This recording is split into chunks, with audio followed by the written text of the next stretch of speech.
A woman, hands bound, standing on an auction block in the middle of town. Her only crime: she dared to wear pants. Everyone turned their backs. They thought she'd break, until a stranger rode in from the edge of the crowd and rewrote her fate. Today, I'm going to tell you a true story, not just of the Wild West, but of a woman who refused to be tamed by a world built to silence her. And after this, you might never look at buckskin pants the same way again. If you love stories with grit, heart, and soul, hit subscribe and stick around. Here, we tell it true, we tell it raw, and we tell it for folks who still know how to listen. Dry Bluff, Arizona Territory, 1877. The sun bore down like a branding iron from a sky bleached bone white. Dust swirled in the town square, kicked up by the boots of at least 50 townsfolk gathered to witness the spectacle. Above the murmurs and coughing, a creaky wooden platform stood at the center, and on it, bound at the wrists and silent, stood a woman. Jennifer Knox, age 28, widow rancher and the last blood claimant to the Knox homestead. Her figure was lean, but upright, chin slightly tilted upward, not in defiance, but in defiant composure. She wore buckskin trousers dusty from hard riding and a weather-stained linen shirt. Her copper-brown hair was tied back with a scrap of leather. Those strands had come loose and clung to her flushed cheeks. The sheriff, Robert Tate, stood beside the platform, arms crossed, eyes fixed on the ground, like a man already regretting his orders. Above him, a portly man in a bowler hat. Councilman Ezra Willoughby cleared his throat to speak. His voice carried like gravel scraped across metal. By order of the Town Council of Dry Bluff, and in accordance with the Municipal Ordinance on Moral Conduct, we hereby declare the property of the late Jeremiah Knox to be forfeited. Furthermore, due to repeated and unrepentant behavior, unbecoming of a lady, including, but not limited to the wearing of male garments, and refusal to yield her land, Jennifer Knox shall be auctioned into corrective custody. Gasps rippled through the crowd, though most faces watched with a voyeur's hunger. This wasn't about justice. It was entertainment, sanctioned humiliation, wrapped in righteous paper. Jennifer didn't flinch. Her lips were pressed into a thin, pale line. She hadn't spoken since they had dragged her from the ranch 3 days earlier, hadn't pleaded, hadn't cried. She simply stood there, wrists raw from rope, eyes scanning the faces of neighbors who had won and eaten at her table. Willoughby raised a hand. The bidding will start at $50. A chuckle rose from the crowd. 50 for a mouthy widow who wears trousers, someone called. 60, shouted another voice, Reed Malden, owner of the general store, his breath sour from cheap rye. Jennifer's fists clenched involuntarily. 75, barked Cormac Danner, foreman at the mill. The sheriff shifted his feet, muttering, "This ain't right." 100, came the next bid. The crowd stirred. Whistles, laughter. 125, they say. She's strong, she can plow and cook. 150, I'll break her spirit myself. Jennifer felt bile rise in her throat, but she swallowed it down. She had known the town hated her independence, but to be sold like a mule, she had fought to keep that land after Jeremiah's death, fought off loan sharks, drought, and men who thought a widow should remarry or move on. Instead, she saddled up every morning, ran the ranch alone, and wore what she damned well pleased. 200. The bidding quickened. Voices competed over her future like she was a commodity, a curiosity. Her vision blurred with rage. Then 300. It wasn't shouted. It wasn't loud. It was spoken with the calm force of a man who didn't need to shout to be heard. The crowd hushed. Heads turned. At the edge of the square stood a man with dust on his coat and a shadow in his eyes. His hair was black, streaked with sun, and beneath the brim of his hat were eyes as pale as winter steel. A worn rifle was slung across his back. A Colt rested at his hip. Lucas Remington. Some in the crowd stepped back instinctively. Others whispered, "Is that Remington the bounty hunter? He's trouble." The sheriff straightened. "Remington, what are you doing here?" Lucas didn't answer him. He kept his eyes fixed on Jennifer. 300, he repeated. Then more quietly, "And she wears what she pleases." A collective intake of breath. Willoughby sputtered, "Now hold on. This ain't no joke. This woman's been judged." Lucas stepped forward. "I'm not joking. I have the coin." Sheriff Tate looked between Lucas and Jennifer. He was sweating now. Reed Malden tried again. 323.50, said Lucas, without looking at him. 400, yelled Danner. Lucas raised his voice slightly. 500. Silence. It was the kind of silence that turned air thick. No one in Dry Bluff would pay that for a woman, not even one they planned to break. Willoughby hesitated, then cleared his throat. "Sold. To Mr. Remington. For $500. Lucas approached the platform slowly. Jennifer stared down at him, unblinking. The sheriff stepped up. "Lucas, I don't like this. It's bad politics." Lucas held out a pouch of coin. "Take it and cut her loose." Tate took the money with a reluctant hand, then nodded to a deputy. The ropes were slashed. Jennifer flexed her wrists, bruised but unbroken. Lucas looked up at her. "You all right?" She stepped down, boots hitting the dirt, with the grace of someone used to walking alone. Her hand went to her hip instinctively, but of course they'd taken her revolver days ago.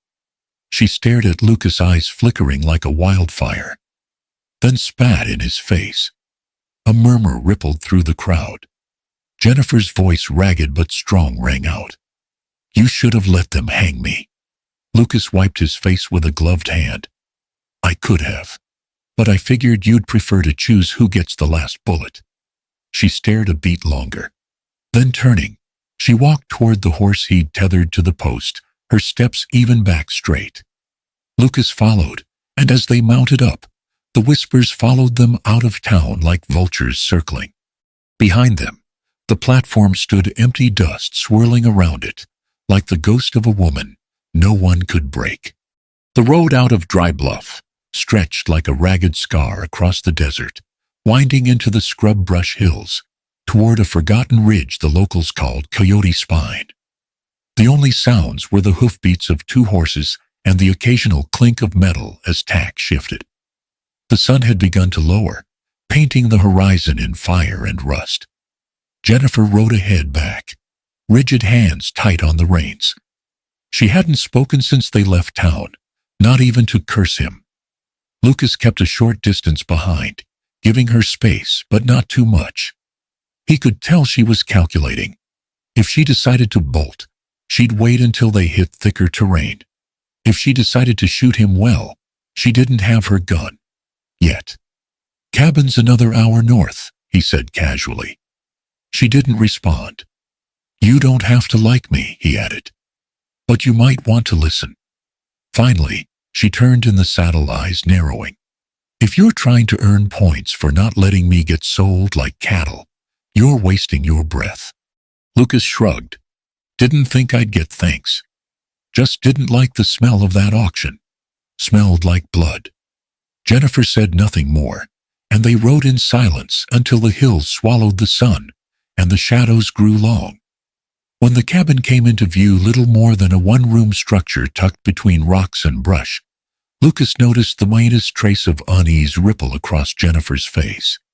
He dismounted first, scanning the perimeter. The door was slightly ajar. A window shutter hung loose. Dust blew from inside the cabin, too much for a place that had been locked up tight. His jaw clenched. "Stay back," he said. Jennifer ignored him, already tying her horse. Lucas drew his Colt and stepped inside. The cabin had been ransacked, papers scattered, a chair overturned, the floorboards near the hearth disturbed. Whoever had been here wasn't after valuables. They were looking for something. Jennifer stepped in behind him, eyes darting. "You said no one knew about this place." "They weren't supposed to." She walked toward the fireplace, kicked aside the debris. Her hand brushed over the edge of the mantel, then paused. A small notch. A hidden groove. She crouched. Lucas watched her carefully as she pried up a narrow board. Beneath it, a shallow cavity. Inside, a leather-bound ledger. And a sealed letter. She stared at them, as if they might explode. Her breath caught, as her eyes traced the handwriting, firm, slanted, unmistakably Jeremiah's. For a heartbeat, the room faded around her, and she was back at the kitchen table, watching him scribble in his journal, late into the night. Lucas approached slowly. "What is it?" Jennifer turned, voice taut. This was Jeremiah's writing. She opened the letter first. The paper crackled in her gloved hands. "Jenny, if you're reading this, it means I didn't make it back. I wish I could have told you more, but I had to be careful. Someone close, real close, is trying to steal the land. Not just ours. Several families. The sheriff's part of it. Maybe Everett, too. I've stashed copies of the deeds and payment records in the ledger. Don't trust anyone but yourself. If you see Remington, trust your gut." Jennifer's hands trembled. She sat on the floor, legs folding beneath her. He knew. All of it. Her voice cracked slightly, barely audible. Part of her had always suspected, but hearing it confirmed, seeing it in his own words, was a knife to the ribs. The truth had always been there, just too painful to name. Lucas picked up the ledger. Page after page of names, amounts, dates.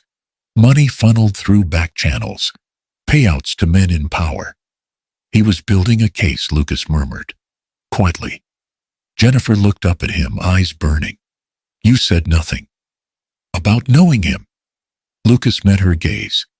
"He came to me 6 months before he died. Wanted protection. Said he was being followed. He offered money for me to guard him during a land deal. I turned it down. Thought he was being paranoid. Then why are you here now?" "Because he was right. Someone killed him, and I don't like unfinished jobs." Jennifer stood slowly. "And you think helping me gets you what?" "Closure, no," Lucas said. He reached into his coat and pulled out a cloth-wrapped bundle. Inside, her revolver. Just seemed like the right thing to do. She stared at the gun in disbelief. Her hand hovered over it for a moment, fingers twitching with hesitation, then resolve. She took it slowly, the weight familiar, grounding. A piece of herself returned with the cold metal in her palm. "You're either brave or stupid." "I'm both," he replied. "But mostly I just don't like watching good people get ground up for someone else's gain." She holstered the weapon, her hand resting on it, like a long-lost friend. "This doesn't mean I trust you. Didn't ask you to." A long pause stretched between them. Then she looked around the wrecked cabin. "We can't stay here." "I know." She glanced at the letter again, then at him. "But we can't run either." Lucas nodded. "We find out who's behind this, and we burn it down. All of it." Outside, night had fallen. The stars stretched across the black sky like cold fire. Inside, for the first time, there was a fragile understanding, not friendship, not forgiveness, but truths. For now, that was enough. The wind that howled through the cracks of the ransacked cabin had a voice, thin, high, like something ancient, whispering warnings in the dark. Lucas sat by the window, sharpening his knife out of habit, more than need. Jennifer was on the floor, lantern beside her, flipping carefully through Jeremiah's ledger. Each page added weight to her shoulders. The ink seemed to bleed into her skin, each number a reminder of every kindness repaid with betrayal. Her breath grew shallower as the full scope of it unfolded. Names she knew, men she once trusted, now exposed as snakes, hiding behind law books and Sunday sermons. She felt as if Jeremiah's ghost sat beside her, whispering apologies. Too late. A knot formed in her throat, but she forced it down, blinking hard. She couldn't afford to fall apart. Not yet. Names, amounts, transactions, bribes, all pointing to Dry Bluff's so-called pillars of morality, the same men who had tried to sell her like livestock. Lucas broke the silence. He was smarter than I thought. Hiding it here. Jennifer didn't look up. He had to be. No one in that town would have protected him. Not when land and money were on the table. Her finger paused on a name. Councilman Ezra Willoughby. $200 zoning approval. That's the man who announced the auction. Lucas grunted. Fits the picture. She flipped another page, then stopped. Tucked at the back of the ledger was a yellowed envelope sealed and addressed in Jeremiah's handwriting. To Jenny, should I never return. Her fingers trembled as she broke the seal. Lucas watched her closely but said nothing. She read silently, lips parting slightly, as her eyes moved across the ink. Jenny, if you're reading this, it means things went wrong. I've done my best to shield you from what's coming, but I fear my time's run short. There are people, powerful people, who want the Knox land. Not just ours, but the whole valley. And I fear the betrayal may come from closer than either of us guessed. Watch Everett. I can't prove anything, but something in his manner changed after Pa died. I found receipts, land payments made to a name Everett once used during the war. He may be working against us. Jennifer's hands dropped to her lap, still clutching the letter, like it might vanish if she let go. Her fingers crumpled the edge of the page, knuckles whitening, and her eyes lost their focus, gazing through the wood floor, the walls, as if trying to see past the truth that had just shattered her world. Her face was unreadable, but her eyes were shattering. Lucas stood, walking slowly over to her. What did it say? She handed him the letter. He read it quietly, then exhaled a low whistle. Jennifer finally whispered, "He was warning me about Everett." Lucas nodded slowly. That part checks out. She blinked, turning to him. What do you mean? He looked down at her with a heaviness he hadn't revealed before. There's something I didn't tell you. Jennifer stood warily. Go on. Lucas took a breath, his jaw tightening as he glanced toward the floor, then back at her. The air between them thickened. He paced once, twice, then stopped. Your husband did come to me, like I said, offered me money for protection. I turned him down. He hesitated. But a month after that, someone else contacted me, offered more money, to kill a woman who wouldn't sell her land. The room froze. Jennifer stared. Lucas's voice dropped to a whisper. Everett Knox. The silence that followed was like the inside of a grave.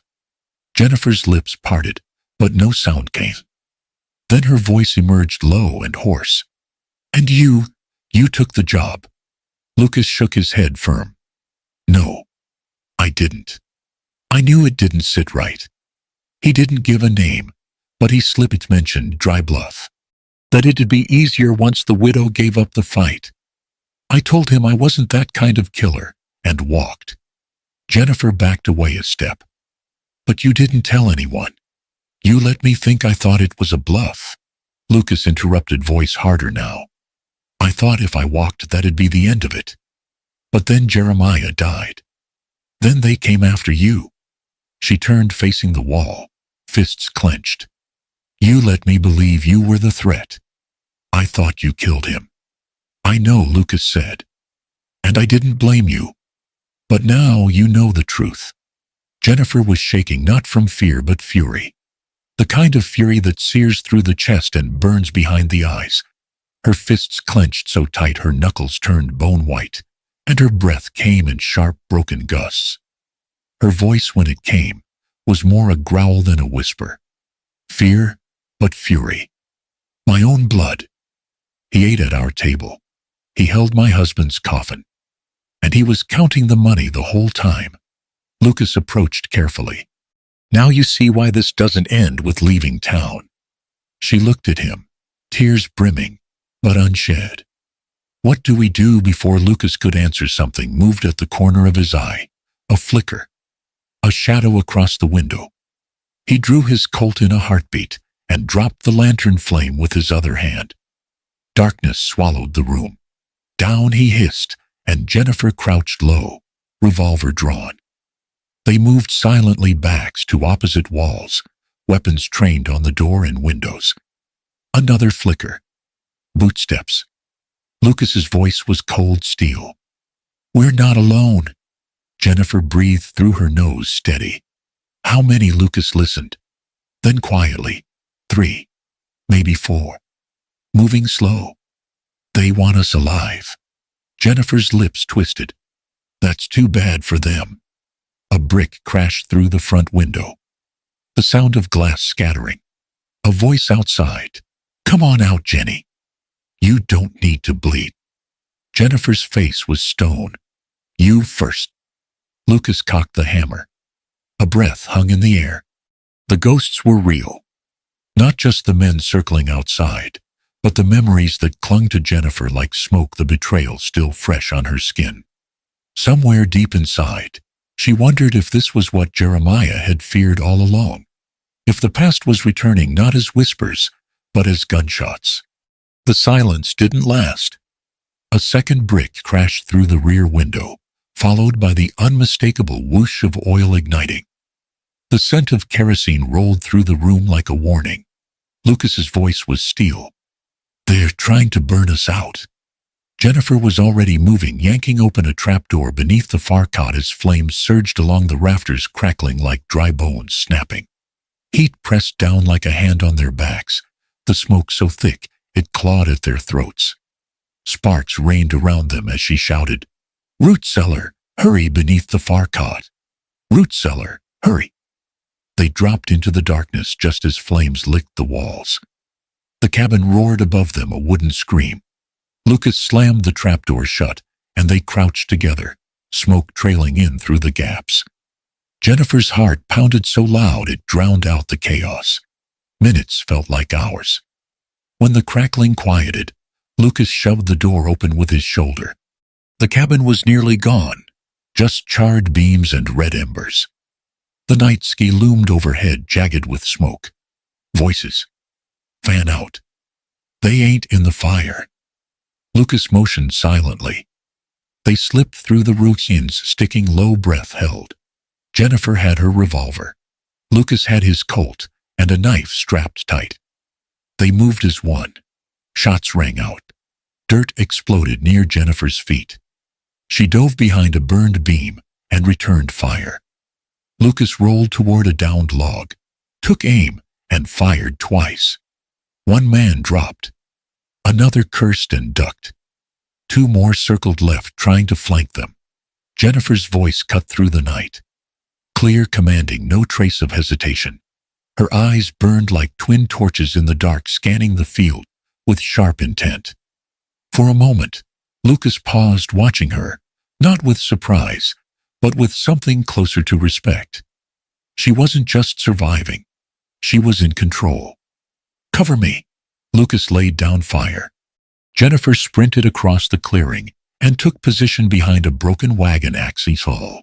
Her hand moved with precision, checking ammo, calculating angles. She wasn't just surviving. She was leading. Another gunman came into view. Jennifer shot once clean, hit to the leg. He screamed, rifle flying. Then a sharp grunt behind her. She turned. Lucas was down. He clutched his side, blood seeping through his shirt. Jennifer didn't hesitate. But something in her chest twisted when she saw the blood on his shirt, the way his face tightened in pain. For a split second, fear gripped her, raw, familiar, like the night she lost Jeremiah. But she pushed it down and bolted to him, dragged him behind a rock outcropping as bullets cracked above. "You with me?" Lucas's teeth clenched. "Always, you idiot," she muttered, tearing open his shirt. The wound was deep, but not fatal.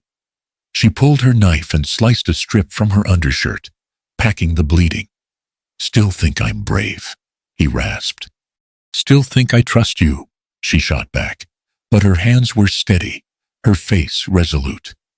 The gunfire eased. The attackers withdrew, retreating into the hills. Jennifer leaned over Lucas, sweat and soot painting her brow. We're not done. By dawn she had built a makeshift stretcher and tied it between their horses' hosses. Lucas faded in and out of consciousness as they crossed the open desert. Jennifer guided them to a hidden arroyo, miles west, an old hunting outfit Jeremiah once used. She moved with quiet intensity, her hands stained with blood, but never trembling eyes scanning every movement with the calm of someone who'd faced worse and refused to break. Hauling water, gathering herbs, grinding dried prickly pear and mesquite bark into a poultice. Lucas groaned awake to find her sewing his wound with thread from her saddlebag. Hell, he muttered. You missed your calling. She didn't smile. Don't talk. Would have made a fine army nurse. I would have shot half the patients, she said flatly. He chuckled, then winced. Fair. That night, as he drifted to sleep, Jennifer sat watch journal and revolver, both in hand. Her eyes were hollow, but not empty. She was thinking, plotting. 3 days later, Lucas woke to find the camp empty. A note rested on his chest. I'm not hiding anymore. I'm going to Dry Bluff. I'll end this if I don't come back. Burn it down. Jennifer rode through the dawn like a storm, the rising sun casting long golden rays through the dust kicked up by her horse. Light filtered across her shoulders like a spectral cloak, an unspoken armor forged from loss and fire. In leather and dust. She wore her trousers without apology, her eyes sharp as a hawk's. The town rose ahead, too quiet, too still. She tied her horse near the general store and walked straight to the town hall. Everett Knox sat inside sipping coffee. Jenny. He looked up, forced a smile. Didn't expect. Save it, she snapped. You wanted me out of the way. Say it. He sighed. Put the cup down. It wasn't personal. The land, your land, was the last holdout. The railroad deal can't go through unless the council has it. You kept refusing. They voted.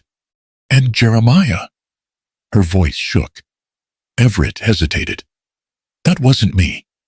She stepped closer, hand on her revolver. Then who? The room chilled. The sheriff. Everett said quietly. He said Jeremiah was stirring things up. Said if he disappeared, we'd all be better off. I didn't know until it was done. Jennifer stared, disgust plain on her face. You stood there at the funeral. You let them lie. I was scared, he admitted. Still am. She turned to go. Jennifer, Everett said softly. Be careful. Sheriff Tate. He won't let this go. She paused at the door, then left.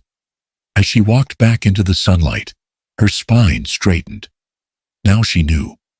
The real enemy wasn't hiding anymore. The sun was nearly overhead when Jennifer walked out of the council hall. Her boots clacked sharply against the wooden boards of Dry Bluff's main street. She moved like a loaded gun, dangerous, not for the noise she made, but for the silence that trailed in her wake. Sheriff Tate stood at the edge of the saloon's porch, watching her approach.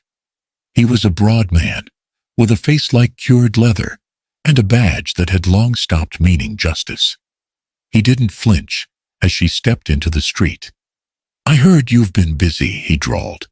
Jennifer didn't answer. She stopped 10 feet from him, hand hovering near her revolver. I know what you did, she said. Tate grinned. You'll have to be more specific, Missy. You killed Jeremiah. You killed him because he wouldn't sell out to your railroad friends. The sheriff shrugged. Jeremiah Knox got himself shot poking around where he didn't belong. Should have kept his nose in his ledger. Jennifer pulled something from her satchel. An envelope, weathered but sealed. She held it high. This is Jeremiah's last letter to me. He hid it knowing I might not hear the truth from anyone else. And now, you're all going to hear it. A crowd began to form. People leaned out of windows, stepped into the street, whispered. She unfolded it slowly, and as her voice rang out, a hush fell like dust settling after a storm. Jenny, If you're reading this, it means things went wrong. I fear my time's run short. There are people, powerful people, who want the Knox land. Not just ours, but the whole valley. Watch Everett. But don't trust the sheriff. Gasps echoed. Murmurs swept the crowd. Faces turned pale. Some looked at Tate. Others looked at each other. Jennifer folded the letter. You all knew something was wrong. Now you know who made it happen. Tate's face darkened. You're stirring up a mob with the ramblings of a dead man. Jennifer dropped the letter into Doc Willis's hands. Read it for yourself. Pass it around. Let the truth speak. Tate moved first. His hand flew to his holster, but Jennifer was ready. Her revolver cracked once. The bullet grazed his shoulder, spinning him back. Before he could recover, a second shot rang out, not from Jennifer. Lucas. He emerged from the crowd, arm bandaged, Colt raised. Their eyes met briefly, firmly. No words needed. Try that again, he said coldly. The sheriff staggered to his feet, fury in his eyes. You think you're heroes? You're finished, Jennifer said. Tate snarled, raised his gun, and was tackled from behind. Everett Knox. The younger man slammed him to the dirt, wrestling the weapon free. His breath ragged. Everett stared down at the man he'd once admired, and now held in the dust like a stranger. No more lies, Everett hissed. The crowd roared. Some moved to help. Others grabbed ropes. Tate didn't get up. Doc Willis stepped forward. This town's done bleeding for men like you. Jennifer stood, breath heaving, gun lowered. Lucas joined her. You all right? She nodded, silent. Doc turned to her. What now? Jennifer scanned the faces, once silent, now defiant. You take this to the judge in Tucson. Clean house, start over. Someone shouted, and you, Jennifer, looked east. We ride. Everett approached, dirt on his face. I was wrong, he said. About everything. She nodded. Make it right. They left town at dusk. No chase, no guns, only wind, only dust, only freedom. And as the sun dipped low, their shadows stretched long across the red dust, riding into a silence that felt like promise. Weeks passed. The desert wind softened as spring brushed the edges of Dry Bluff. The saloons still stood. The chapel bell still rang. But something deep had shifted, like the land had taken a long breath after years of drought. The council was gone. Officially disbanded under the orders of a federal judge who had read every page of Jeremiah's ledger. Names had been named. Arrests had been made. Some ran. Others confessed. But the message was clear. The old rules were over. Jennifer stood outside the land office, deed in hand. The sunlight caught the edges of the paper, making the seal glint like gold. Her fingers trembled slightly, not from fear, but from the weight of everything it had taken to hold that piece of land in her name. Not just to her name, but cleared, official, permanent. Her thumb ran over the raised seal, the ink still faintly damp. She didn't smile. Not yet. But she let the breath out. Across the street, Lucas leaned against a post, arms folded. The sun hit his hat just right, casting a long shadow over the porch behind him. You gonna frame it? He asked. I'm gonna bury it under the floorboards, she said. Let the land keep it safe. He chuckled. Good place for something worth bleeding over. The ranch was quiet again, though not empty.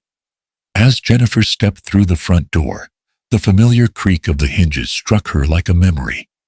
She ran her fingers along the kitchen table, pausing where a small scorch mark still lingered, Jeremiah's clumsy pipe accident. Her breath caught. For a moment, the house felt full of ghosts and dust, and she stood still, letting the silence wrap around her like a shawl. Jennifer moved through the old house, like someone returning from war, touching walls, straightening pictures, hammering loose nails with more force than necessary. Lucas repaired fences out back. His stride had a limp now, but his hands were sure. The horses knew him. So did the wind. One evening, Jennifer found him fixing the barn door. "Lucas," she said, voice low. He turned. "Ma'am, you can stop calling me that."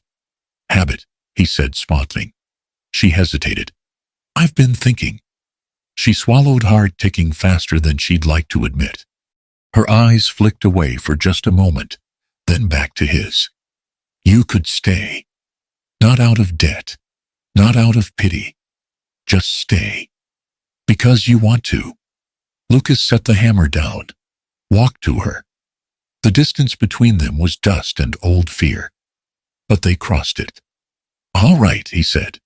That night they shared the front porch. No fireworks, no kiss. Just two silhouettes in the fading light, hands almost touching. The dawn came orange and clean. Jennifer saddled her mare buckskin pants, creased revolver slung across her shoulder. She moved with ease now, not hiding, not fighting, but simply living. Lucas joined her. Fresh shirt, worn boots, that familiar glint of mischief. "Where to?" he asked. "North fence," she said. "Couple posts leaning. Might as well start where it all went sideways." They rode in silence for a while, the sun climbing behind them. At the top of the ridge, she pulled the mare to a stop, looked out across the valley, her land. Not just by law, but by blood, by choice. She breathed deep. "They once auctioned me off," she said, "tried to trade my will for chains, thought a woman in pants belonged behind bars, or beneath boots, said. Because I wore pants." Lucas looked over, waiting. "Now I ride free in 'em." Lucas tipped his hat. "Damn right. With me, you wear what you please." Jennifer smiled, slow and sure, like the sun finally settling on land that was always hers. Then kicked her mare into motion. And they rode on, two shapes against a waking land, finally unburdened. And so she rode not just away from Dry Bluff, but from a world that tried to tame her spirit with fear and law. Jennifer Knox wasn't just a widow in buckskin. She was a woman who stood her ground when every man tried to bury it. Some stories in the West end in blood, others in silence. But this one, it ends in freedom. And maybe, just maybe, that's what justice really looks like. Not a badge, not a bullet, but a woman in pants, riding where she pleases. And a man smart enough to ride beside her.